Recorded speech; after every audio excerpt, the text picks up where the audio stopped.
panjatkan puji syukur kehadirat Allah Subhanahu wa taala yang telah memberikan rahmat kepada kita semua, terutama rahmat dan nikmat sehat, nikmat iman, nikmat sehat, sehingga kita bisa berkumpul di tempat ini dalam rangka sosialisasi modul 1 program guru penggerak.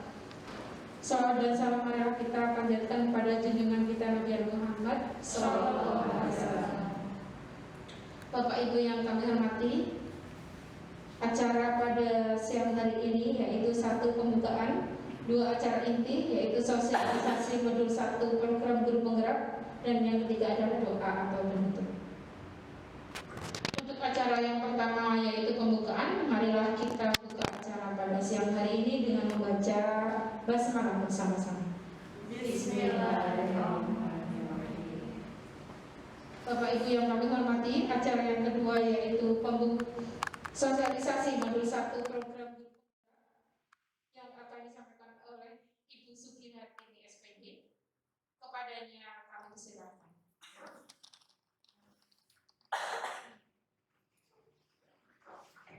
Assalamualaikum warahmatullahi wabarakatuh. Waalaikumsalam warahmatullahi wabarakatuh.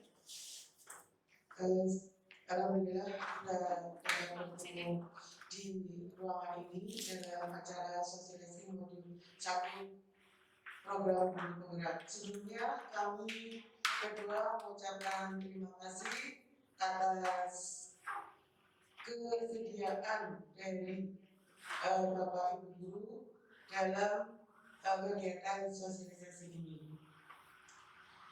Sebenarnya saya bukan mau sosialisasi, tapi kita sharing bareng-bareng ya. Sharing apa yang sudah kami dapat selama 8 minggu atau 1 bulan lebih dalam mempelajari modul 1. Nah, di modul 1 ini ada beberapa bagian, tapi yang akan kami sharing itu hanya 2, yaitu refleksi filosofi pendidikan nasional Ki Hajar Dewantoro dan budaya positif. Nah, di sini nanti kami berdua, saya dengan Bu Yuli, itu akan menjelaskannya itu secara bergantian, ya, secara bergantian. Jadi sama-sama mau menjelaskan 2 materi tersebut. Ya, kita akan sama-sama, bukannya saya mau mengajari, tapi kita sharing ya. Kita sharing yang kita mulai yang pertama yaitu refleksi filosofi dari Ki Hajar Dewantoro. Dasar-dasar untuk pendidikan Ki Hajar Dewantoro. Nah, di sini untuk dasar-dasar Ki Hajar Dewantoro, maksud dari pendidikan adalah menuntun. Dikasih kata mereka menuntun segala kekuatan kodrat yang ada pada anak-anak agar mereka dapat mencapai keselamatan dan kebahagiaan yang setinggi-tingginya, baik sebagai manusia maupun anggota masyarakat. Ini adalah dasar dari Ki Hajar Dewantoro, atau kita sering menyebutnya dengan Ki Hajar Dewantoro. Dasar-dasarnya di mana kita sebagai seorang pendidik itu akan menuntun kekuatan kodrat pada anak-anak. Jadi setiap anak itu mempunyai kekuatan yang berbeda-beda. Jadi setiap anak itu mempunyai kekuatan yang berbeda-beda. Jadi di sini kita tidak boleh menyamakan, anak yang satu harus sama dengan anak yang satu lagi. Itu tidak, kita tidak boleh seperti itu. Kemudian untuk dasar dari menuntun di sini, yang pertama yang sering kita lakukan atau sebagai seorang pendidik adalah ing ngaso sungtudo, ing madyo mangkaso tuturi handa yani. Nah, ini adalah selamat bagi manusia anggota masyarakat.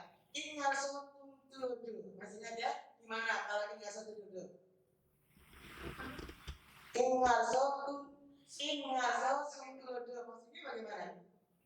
Di depan kita memberi contoh. Kemudian yang kedua, ingaso di tengah memberi gimana, di tengah memberi semangat. Terus tuturi ada Ya ini kita harus memberi contoh yang baik. Oke. Dasar-dasar yang berikutnya adalah kodrat anak atau merdeka. Anak itu menginginkan yang merdeka. Manusia merdeka adalah manusia yang hidupnya lahir atau batin tidak tergantung kepada orang lain, akan tetapi bersandar atas kekuatannya sendiri. Di sini seorang anak akan hidup dengan kekuatannya sendiri. Nah, tugas kita itu hanya sebagai menuntun, tidak bisa merubah kodrat yang sudah ada pada anak tersebut. Maksud dari pengajaran dan pendidikan yang berguna untuk pri kehidupan bersama ialah memerdekakan manusia. Nah, kita memerdekakan manusia. Kemudian pengaruh pengajaran itu umumnya merdeka manusia atau hidup lahir. Sedang merdeka hidup batin itu terdapat dari pendidikan. Merdeka batin itu pendidikan, kalau merdeka lahir itu adalah pengajaran. Oke, mungkin selanjutnya nanti akan diterangkan oleh Bu Yuli. Silakan. Assalamualaikum warahmatullahi wabarakatuh. Saya melanjutkan tentang dari filosofi Ki Hajar Dewantara. Nah, ini yang sering kita salah kaprah ya. Kita sering menganggap bahwa anak itu adalah kertas putih yang masih kosong ya, atau gelas yang ada isinya, yang bebas kita isi apa saja, atau kertas itu kalau kertas boleh kita tulis apa saja sesuai kehendak kita. Nah, menurut Ki Hajar Dewantara bahwa anak itu bukan kertas kosong yang bisa digambar sesuai keinginan orang dewasa. Anak lahir dengan kodrat yang masih sama-sama. Jadi setiap anak itu sudah memiliki bakatnya masing-masing. Ya. Nah, tugas kita sebagai pendidik itu adalah menuntun atau memfasilitasi atau membantu anak untuk menebalkan garis sama-sama agar dapat memperbaiki lakunya untuk menjadi manusia yang seutuhnya. Jadi kita bukan mengisinya dari awal ya, tapi kita menuntun anak tersebut supaya kodrat yang dia miliki itu dapat tercapai dengan sebaik mungkin ya. Jadi kalau ilmuwan di bidang pendidikan kan istilahnya tabula rasa ya. Nah, kalau menurut Ki Hajar Dewantara itu bukan tabula rasa.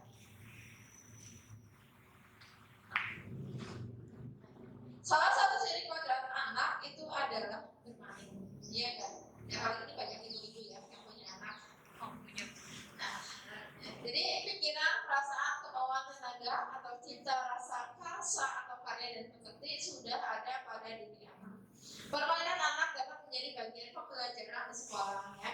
Jadi bagaimana kita mengaplikasikan proses pembelajaran melalui permainan ya. Yang paling sering mungkin Bu Leni ya.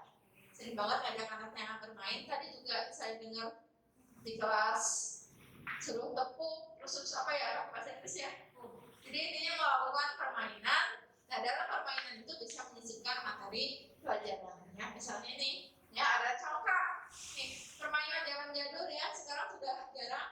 Nah, permainan congkak ini mengajarkan strategi, bisa diaplikasikan pada pembelajaran matematika ya. Mungkin sekali-kali Bu Nur, Bu Ida, Bu Sugi bisa mencobanya. Kemudian ada bobak sodor ya, ini strategi. Kemudian pendidikan itu berpihak pada anak. Yang belajar kan anak, yang harus berpihak pada anak.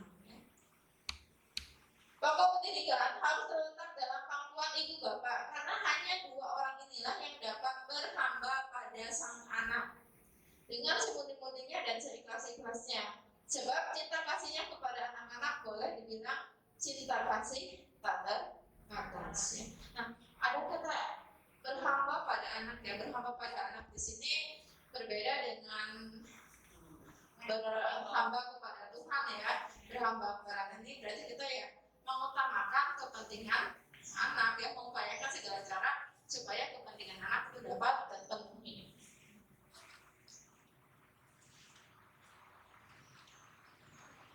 Nah, menebalkan anak dengan menebalkan laku anak dengan kekuatan konteks diri anak.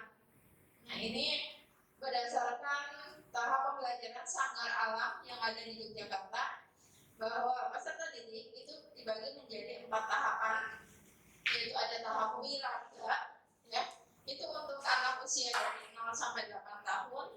Nah, di sini itu eksplorasi pengalaman, raga indera imajinasi. Ya. Kemudian ada wiraga sampai wirama, ini usianya dari 8 sampai 16 tahun. Di sini peserta didik mengenal dan menguasai teks, ya. Nih. Kemudian pengenalan riset atau proyek pendek atau durasinya pendek, ya. Kemudian ada wiraga sampai wirama, usia 8 sampai 16 tahun. Nah, di sini memperdalam dan memperluas konteks seperti keterampilan bertanya. Kemudian yang terakhir ini tingkatan yang paling tinggi, wirama antara 16 sampai 24 tahun. Ini untuk pelajar tingkat SMA. Kemudian itu ada gambar-gambar, ya, antara wiraga yang masih senang bermain, wiraga sampai wirama, kemudian wirama. Wirama itu masa sosial sudah mulai berkembang. Budi pekerti, watak, karakter adalah bersatunya atau perpaduan harmonis antara gerak, pikiran, perasaan, dan kehendak atau kemauan sehingga menimbulkan tenaga atau semangat. Nah, jadi budi itu pikiran, perasaan, kehendak atau kemampuan, sedangkan pekerti itu artinya tenaga. Jadi kalau cipta, rasa, karsa atau karya, pekerti atau tenaga itu sama dengan keseimbangan atau keselarasan hidup. Jadi mana kalau kita bisa menyelaraskan semua, udah hidupnya bahagia. Tapi yang selesai Bu, ya. Ini contohnya gambar yang sedang membuat temenan. Kelihatannya juga adem kan, ya. Lanjut Bu. Ini dasar pendidikan Ki Hajar Dewantara itu bisa diibaratkan seperti mengatur pengairannya, bagaimana cara menghilangkan gulmanya atau hama-hama dan yang lainnya, memberi pupuk dan air, ya. Seperti pendidik juga, ya. Bagaimana cara dia merawat anak didiknya, bukan hanya memberikan materi ulangan nilainya bagus, ya. Bukan cuma seperti itu, tapi bagaimana cara kita memperbaiki tingkah lakunya dan juga budi pekertinya.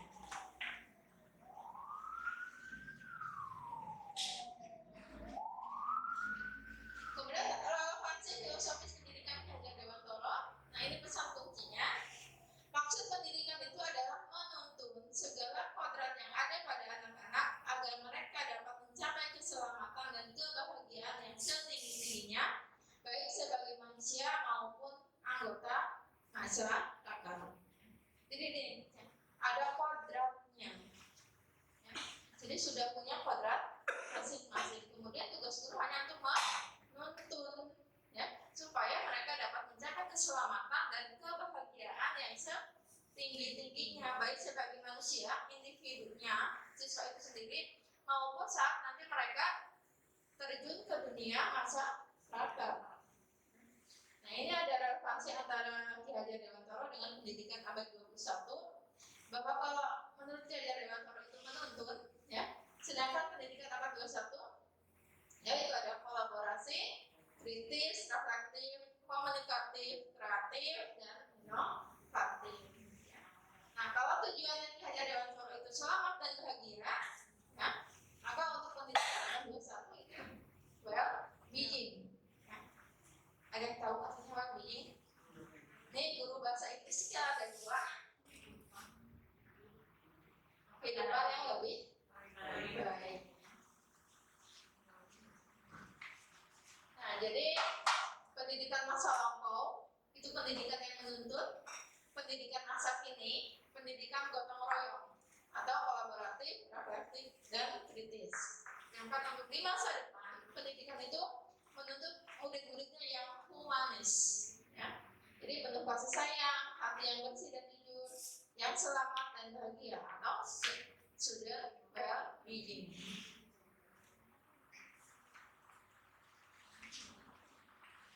Monggo mungkin snacknya bisa sekalian dinikmati. Santai aja kita acaranya.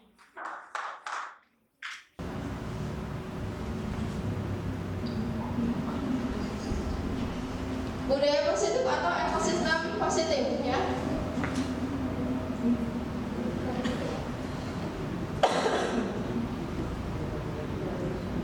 Ya, ini tentang perubahan paradigma. Bisa minta tolong ibu-ibu ya. Ini kan duduknya berpasangan. Nanti satu orang mengepalkan tangannya seperti ini ya. Bayangkan bahwa di dalam genggamannya itu ada sesuatu hal yang berharga yang Bapak Ibu semua lindungi ya. Kemudian satunya lagi yang sebelahnya ya, mencoba membuka kepalan tangan tersebut ya. Meminta apanya meminta terus upayakan segala cara, boleh dengan memaksa, boleh dengan memohon, merayu ya, agar terbuka, agar dikasih. Ya, ibu-ibu itu memegang sesuatu yang sangat berharga. Jadi ibu-ibu memegang sesuatu yang sangat berharga, kemudian ada orang lain yang ingin minta yang ada di genggaman ibu itu. Udah saya kasih 100.000 boleh nggak saya minta yang ada di genggaman ibu?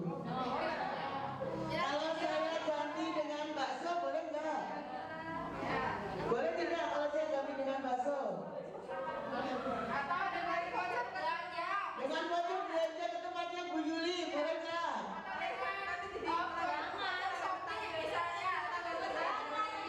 Boleh tidak? Diganti dan ditawar dengan 2 juta? Nggak boleh juga, Bu Yuli gimana? Nggak boleh juga.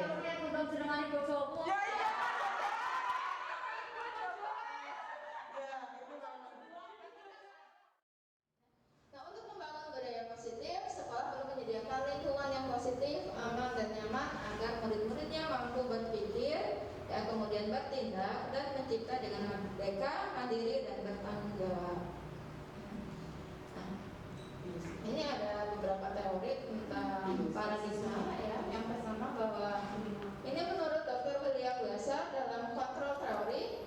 Nah, terdapat beberapa miskonsepsi tentang kontrol, yaitu yang pertama ilusi bahwa guru mengontrol siswa ya. Ini sering kita lakukan kan ya. Nah, kita sering mengontrol siswa untuk melakukan ini ya. Nah, sebenarnya ya bahwa jika siswa tersebut memilih untuk tidak mengikuti apa yang kita ucapkan, itu bisa saja, sangat bisa ya. Tetapi saat siswa mengikuti apa yang kita suruh atau apa yang kita ucapkan, berarti siswa tersebut sedang membiarkan dirinya dikontrol oleh guru ya. Nah, itu untuk teori yang pertama ya.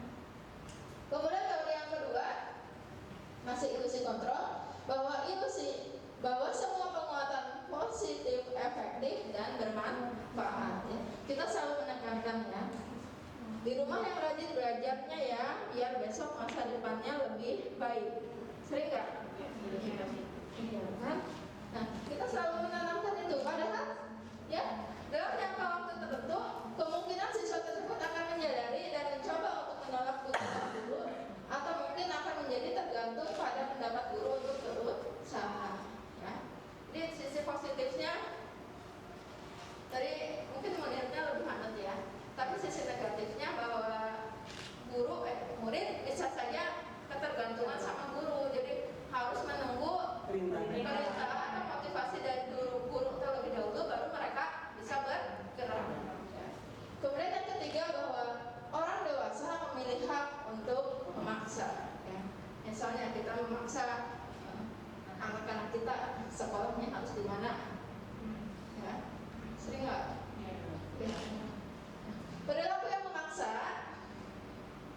itu mungkin baik untuk saat ini ya, saat mereka masih mengizinkan untuk kita kontrol. Tapi saat mereka sudah dewasa ya, mungkin ada sedikit pemberontakan ya, yang dilakukan oleh anak.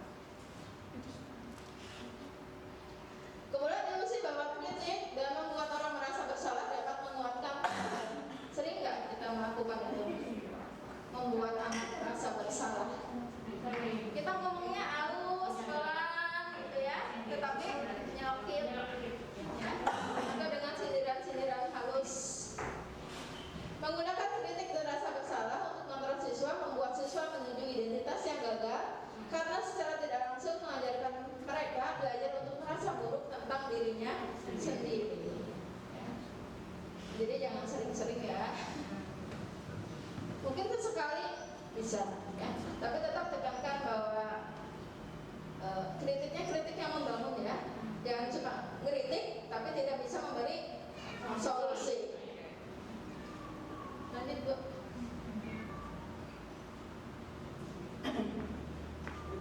Nah ini perbedaan stimulus respon lawan teori kontrol atau pandangan tentang dunia ya. Menurut stimulus respon bahwa realitas atau kebutuhan kita sama, sedangkan menurut teori kontrol realitas kebutuhan kita berbeda. Semua orang melihat hal yang sama, setiap orang memiliki gambaran yang berbeda. Misalkan untuk saat tunjukkan satu benda aja ya, yang ada di pikiran kita kan pasti gak mungkin sama semua kan. Misalnya saya lihat ini laptop ya. Mungkin saja pikiran Bu Dinda itu sih harganya berapa ya, atau pikirannya Bu Farida mungkin laptop saya lagi rusak memiliki yang berbeda. Kemudian menurut stimulus respon kita mencoba mengubah orang agar berpandangan sama dengan kita, sedangkan teori kontrol kita berusaha memahami pandangan orang lain terhadap dunia. Dan menurut saya kita lebih sering mencoba yang ini ya, kita akan berusaha mempengaruhi orang lain supaya berpikiran sama dengan kita ya. Dalam sesi curhat misalnya ya, kita kan akan menggiring supaya opini kita itu juga dibenarkan oleh orang lain. Kemudian perilaku buruk dilihat sebagai suatu kesalahan. Teori kontrol semua perilaku memiliki tujuan ya. Jadi saya teringat cerita Nabi Khidir ya, yang saat membunuh seorang anak. Membunuh itu kan dosa ya. Tapi setelah dijelaskan ya, ternyata anak itu kalau dibiarkan hidup akan membawa bencana ya. Jadi setiap perilaku buruk itu pasti memiliki tujuan. Orang lain bisa mengontrol saya, hanya Anda yang bisa mengontrol diri Anda. Kalau Bapak Ibu seringnya yang mana? Imbang ya. Kadang kita bisa, orang lain bisa mengontrol diri kita, misalnya pemimpin atau suami-suami kita juga kan kita tapi kadang kita juga tidak membiarkan orang lain mengontrol diri kita, hanya kita sendiri. Karena kan kita juga bisa tersinggung loh. Iya. Kita harus balance ya antara mengontrol dan dikontrol ya. Kemudian saya bisa mengontrol orang lain, kemudian Anda tidak bisa mengontrol orang lain. Ini juga mungkin sama dengan yang atasnya ya. Sesekali kita mengontrol orang lain ya, misalnya murid kita atau anak-anak kita. Pemaksaan ada pada saat tuntutan gagal. Kolaborasi dan konsensus menciptakan pilihan-pilihan baru. Jadi kita kan sering ya, misalnya di kelas bujuk anak, nah tugasnya dikerjakan ya. Gitu. Kita bujuk anak supaya mengerjakan tugas. Tapi ujung-ujungnya kalau mereka tidak mengerjakan, kita kan mengajar kan. Kalau nggak mengumpulkan nanti nggak dapat nilai. Jadi kalau secara teori kontrol bahwa kolaborasi dan konsensus menciptakan pilihan-pilihan baru. Jadi kita seperti memberi pandangan tugas ini fungsinya untuk ini. Tapi kalau kalian tidak mengerjakan ada konsekuensinya. Kemudian yang terakhir bahwa berpikir itu menang kalah, sedangkan teori kontrol berpikir menang.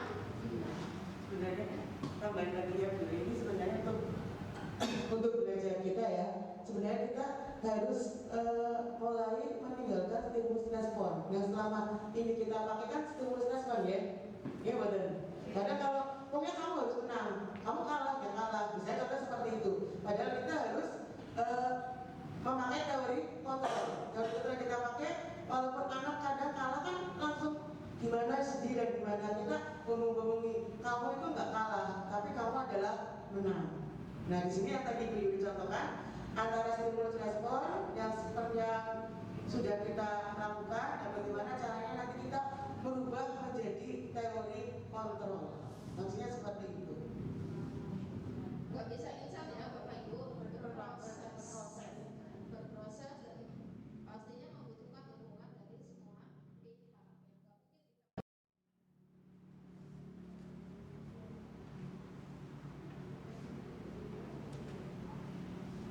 Kiai Dewantoro menyatakan bahwa untuk menciptakan siswa yang merdeka, maka syarat utamanya harus mempunyai disiplin yang kuat, yaitu disiplin diri yang berasal dari motivasi internal, yaitu dari dalam diri sendiri.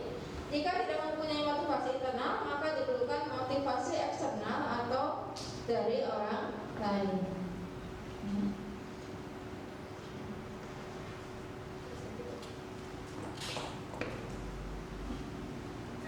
Ini ada teori motivasi perilaku manusia, ada motivasi eksternal dan juga motivasi internal.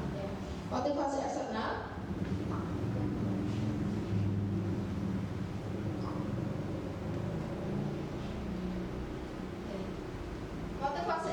yang berasal dari luar, ya. Pertama, untuk menghindari ketidaknyamanan atau hukuman. Jadi apa yang akan terjadi apabila saya melakukannya? Misalnya, ya, saat kita harus dituntut untuk masuk jam 7 misalnya, ya. Kita berusaha untuk masuk tepat waktu, ya. Tapi berusahanya itu kan karena ada beberapa motivasi. Misalnya, ya, yang dari eksternal itu, apa yang akan terjadi bila saya datang terlambat? Ya, pasti saya akan dimarahi oleh kepala sekolah, atau pasti anak-anak saya akan terlantar. Ya. Kemudian yang kedua, untuk mendapatkan imbalan dari orang lain atau institusi. Ya. Bila saya berangkat tepat waktu, ya, pasti saya akan dipuji oleh kepala sekolah, ya, misalnya.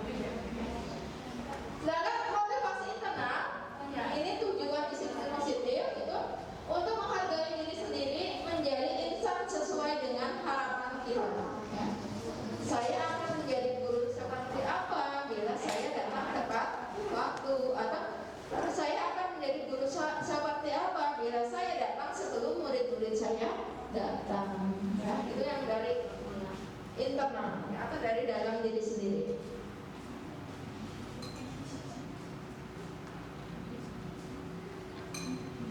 Nah, ini tadi motivasi perilaku manusia menurut Diana Rosa.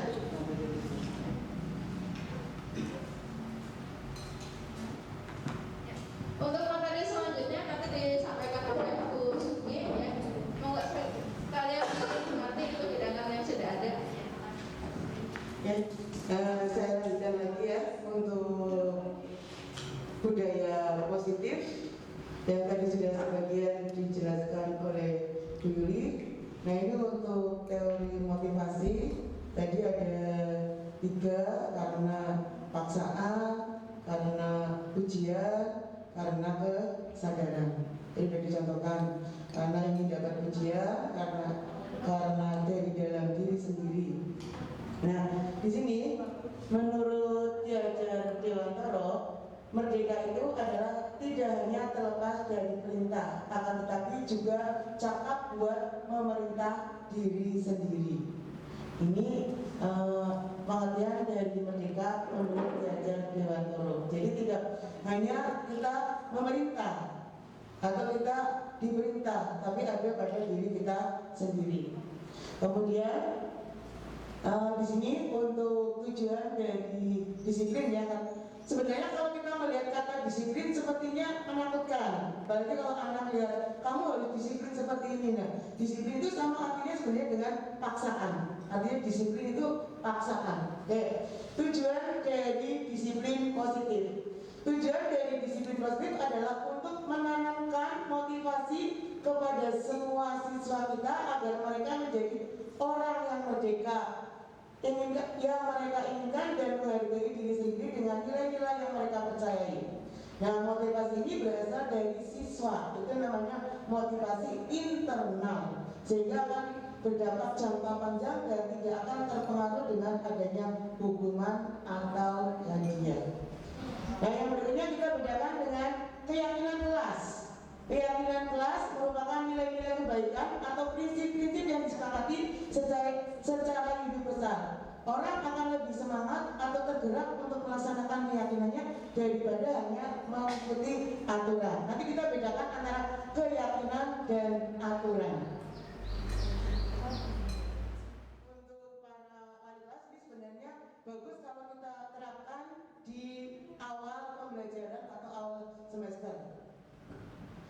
ini untuk pembentukan keyakinan kelas, sebenarnya untuk para wali kelas ya. Jadi nanti bagaimana untuk membentuk keyakinan kelas, bedanya keyakinan kelas kan sudah ada peraturan, sudah ada tata tertib.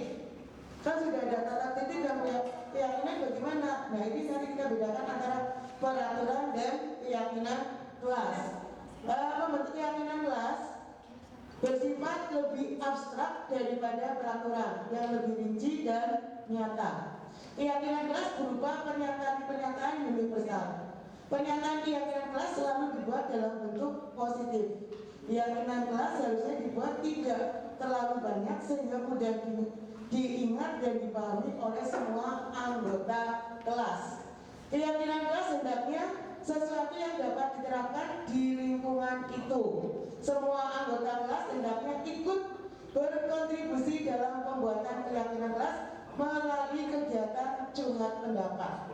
Semua anggota kelas bersedia meninjau kembali keyakinan kelas dari waktu ke waktu. Jadi peraturan-peraturan yang belum ada di tata tertib itu kita buat keyakinan kelas atau kesepakatan kelas. Nah, di sini ada pun langkah-langkah dalam pembentukan keyakinan kelas. Yang pertama, memberi kesempatan kepada semua siswa, memberi kesempatan kepada semua siswa untuk menulis apa yang mereka inginkan.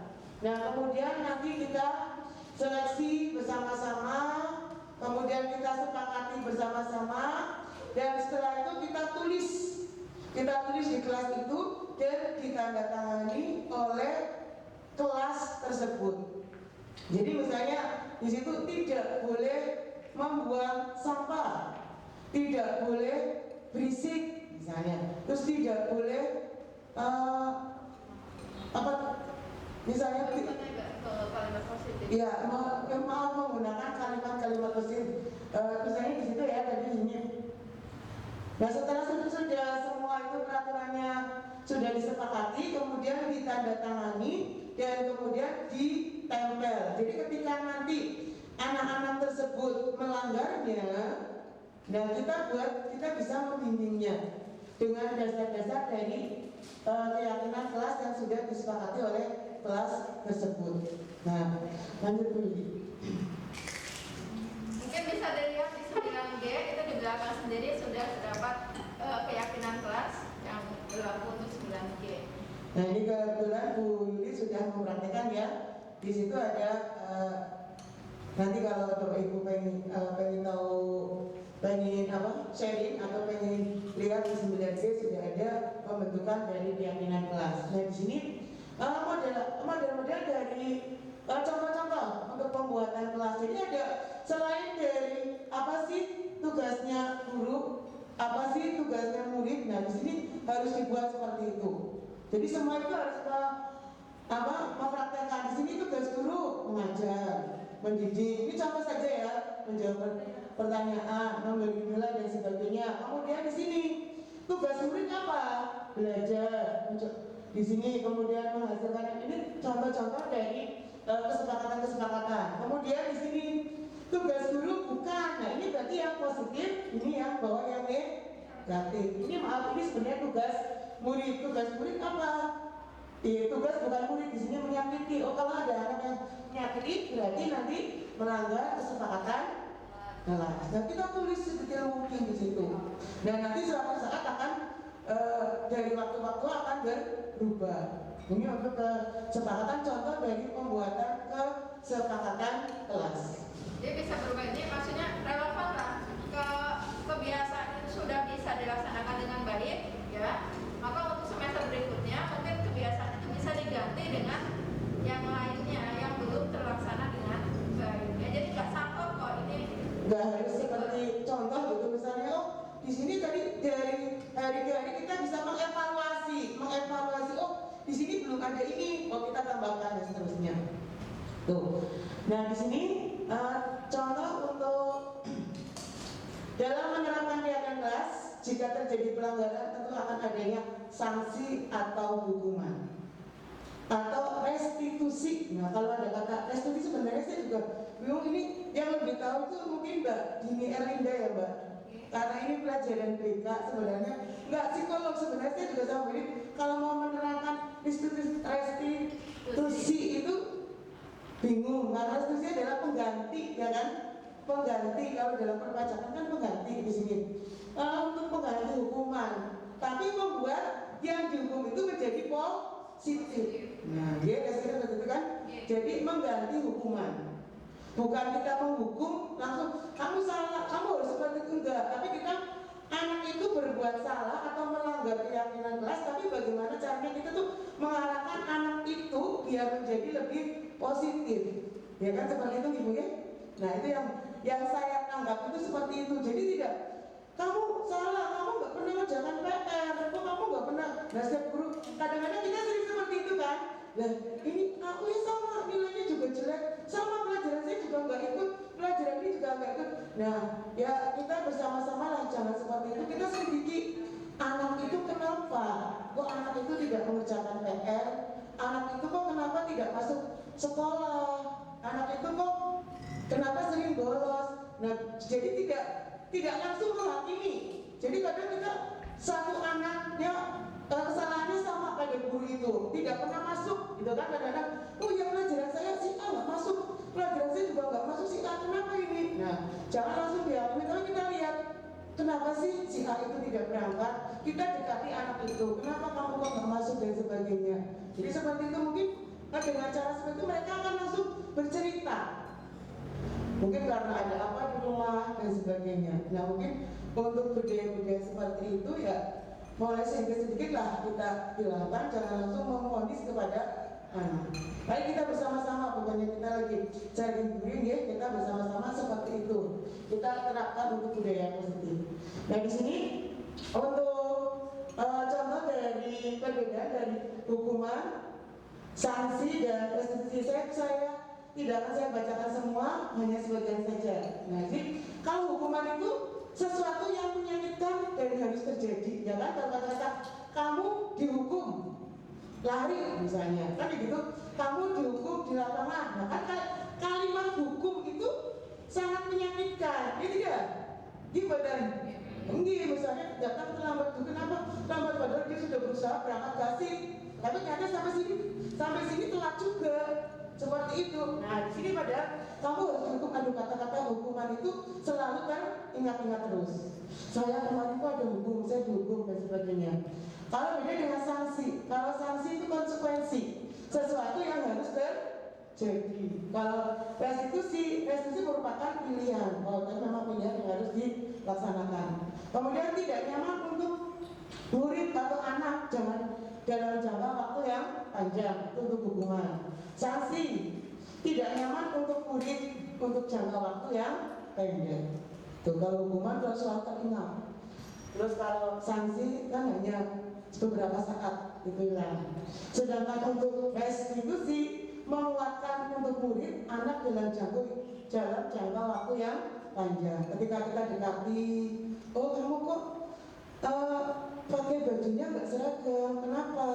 Nah, terus kita dekati, oh ini kemarin baju saya dicuci dan sebagainya. Bukan langsung, kamu pernah nggak tata tertib, kamu nggak pakai baju ini. Nah, kita lihat alasan argumen-argumen dari anak-anak tersebut. Nah, itu sebagian di sini ada lagi peraturan adalah, kalau peraturan kan kamu harus, siswa harus, kan itu ya, siswa harus. Tapi kalau sanksi, apa peraturannya, mau kamu melakukan, nah dan seterusnya. Karena restitusi, apa yang kamu yakini, apa yang bisa kamu lakukan untuk memperbaiki masalah ini. Nah, itu untuk restitusi. Nah, bagaimana caranya biar kamu tidak telat, bagaimana caranya agar kamu tidak bolos dan seterusnya. Itu kalimat-kalimat untuk, dan semuanya kalimat-kalimat yang positif dan kalimat-kalimat yang bisa membangun anak itu. Jangan sampai anak itu merasa, oh ini sebagai hukuman dan sebagainya. Pasti saya yakin kita tidak mesti ya, kalau anak bodoh, anak yang tidak manut, itu nanti pasti kamu tidak akan berhasil. Tidak. Untuk pengalaman aja, kalau biasanya anak yang nakal, anak yang malah di luar lebih sukses, ini tidak. Ini kalau sebenarnya kalau kita lihat anak di SMP itu, anak tapi setelah lulus masuk SMK rajin, jadi penurut, kan bisa seperti itu, ini betul. Ya itu sudah, kita sebagai guru sudah banyak pengalaman-pengalaman seperti itu. Monggo begini teruskan. Nah ini, kalau hukuman bersifat tiba-tiba atau tidak terencana. Nah siswa tidak tahu apa yang akan terjadi dan tidak dilibatkan. Bisa itu hukuman hanya bersifat satu arah dari guru yang memberikan dan siswa hanya menerima hukuman tersebut tanpa suatu diskusi atau arahan dari guru. Nah lanjut. Nah di sini ya. Nah ini contohnya peraturan keyakinan kelas atau nilai kebajikan yang dituju. Selalu kembalikan buku di tempatnya. Mungkin. Ya kita ada literasi kan ya. Kita buat seperti itu. Selalu mengembalikan buku ke tempatnya. Ini adalah keyakinannya apa? Bertanggung jawab. Dilarang mengganggu orang lain, menghormati orang lain dan diri sendiri. Nah kadang-kadang ada, Bu Guru itu anak ini sering gelai saya dan sebagainya, sering ngambil coret-coret buku saya. Nah nanti itu kan terus dilarang melakukan kekerasan, keselamatan, menghormati orang lain. Dilarang menggunakan narkoba, itu berarti keyakinannya termasuk kesehatan. Menggunakan masker juga kesehatan dan keselamatan. Ini adalah peraturan-peraturan dan keyakinan atau kebijaksanaan yang dituju. Lanjut.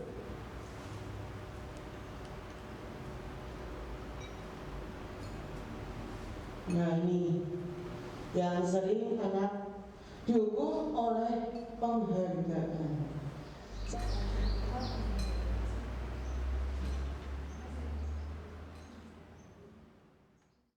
Memberikan pengaruh jangka pendek dan jangka panjang. Tadi seperti yang dijelaskan oleh Bu Yuli itu ada 3 ya. Nah kalau di sini ini untuk siswa.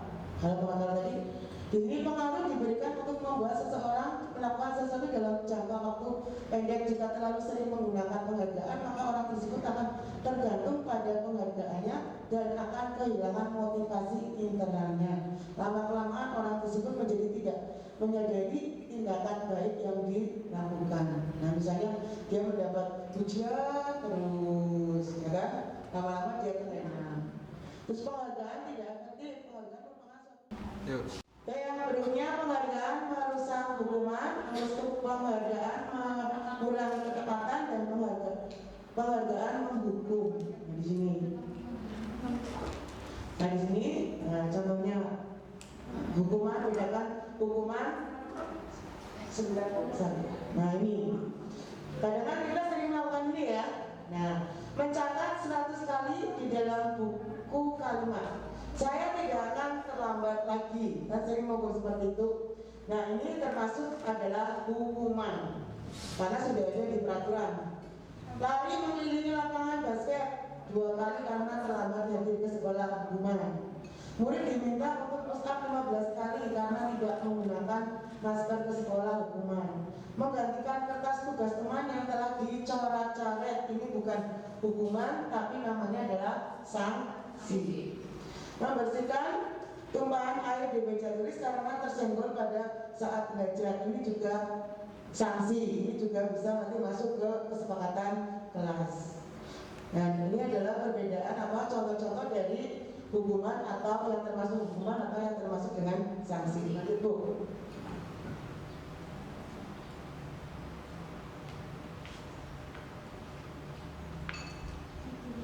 Nah ini perbedaan hukuman dan sanksi. Hukuman itu sesuatu yang menyakitkan harus terjadi. Kalau sanksi itu sesuatu yang harus terjadi. Kalau hukuman membuat anak fisik maupun hati itu untuk jangka waktu yang lama, sedangkan untuk konstruksi membuat anak merasa tidak nyaman dalam waktu yang jangka pendek yang sudah saya jelaskan tadi ya. Kalau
Saya Arina Dila Puspita, saya guru seni budaya kelas 9 di SMP Negeri 1 Manarja. Oke, tanggapan saya pribadi gitu ya, setelah mengikuti kegiatan hari ini, alhamdulillah untuk ibu-ibunya Bu Sugi maupun Bu Yuliani keren, the best. Materi yang disampaikan pun sangat mudah untuk dicerna, bahkan materi tersebut bisa menambah wawasan bagi kami untuk mengevaluasi bagaimana pembelajaran kami ke depannya gitu. Dan mudah-mudahan hal itu seterusnya bisa menjadikan kami juga guru baik-baik dan guru yang cerdas-cerdas, hebat seperti beliau-beliau. Ya, paling menambahkan ya dari Mbak Linda sudah menyebutkan banyak. Jadi untuk kegiatan hari ini alhamdulillah saya mendapatkan beberapa ilmu yang bermanfaat dan ternyata yang disampaikan itu memang pernah saya lakukan ataupun pernah saya temui. Jadi saya paham mana yang solusinya sebenarnya harus saya lakukan sebagai guru agar bisa mengajar dengan lebih baik. Terima kasih, keren semuanya Bu Sugi sama Bu Yuli. Sukses untuk beliau-beliau. Ya, Terima kasih. Terima kasih.